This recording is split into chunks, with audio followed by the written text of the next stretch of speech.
Welcome to week 2 of our wellness challenge. This week we're focusing on ancient remedies. These are remedies that have lasted the test of time, used by our ancestors, possibly our grandmothers, great-grandmothers. These are still remedies that are around and are very effective, inexpensive, easy to make. The first one I'm going to do is called oil of oregano. You will find some dried oregano. I got this at a farmer's market, and this could not be simpler. The thing is doing it ahead of time so that you're ready for when you start to feel that little bit of sickness coming on, you're coming down with something. You will fill your jar halfway with the oregano and make sure it's organic, and then you're going to cover it with organic olive oil, and you just kind of want to work this in. You're just going to kind of make sure it's completely saturated, and the biggest thing with this, put your top on, write the date.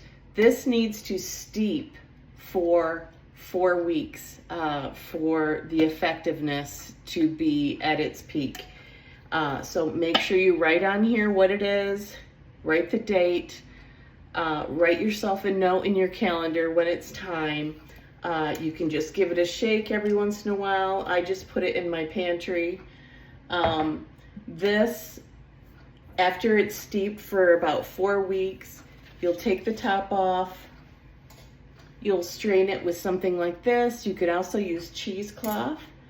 And you're gonna put it into something like this, something that's got a dropper. The way I use this, you cannot use this straight. I will take a teaspoon of olive oil, and then I'll take my dropper and I'll put a few droppers in there. So, and then take it. And it's spicy. It's got some heat, so make sure you have some water on hand, but boy is it effective. You can just Google oil of oregano and you will be amazed at the effectiveness of this, and it's all natural, it's easy to make.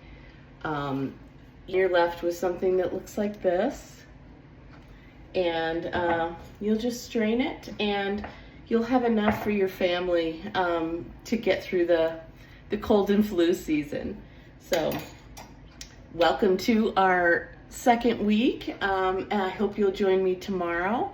Tomorrow I am doing garlic and honey, and this is another very effective home remedy that I can't wait to show you. I want to show you these things to have on hand so that when you start to come down with something, you're prepared and you're ready. And so I will see you tomorrow to share even more.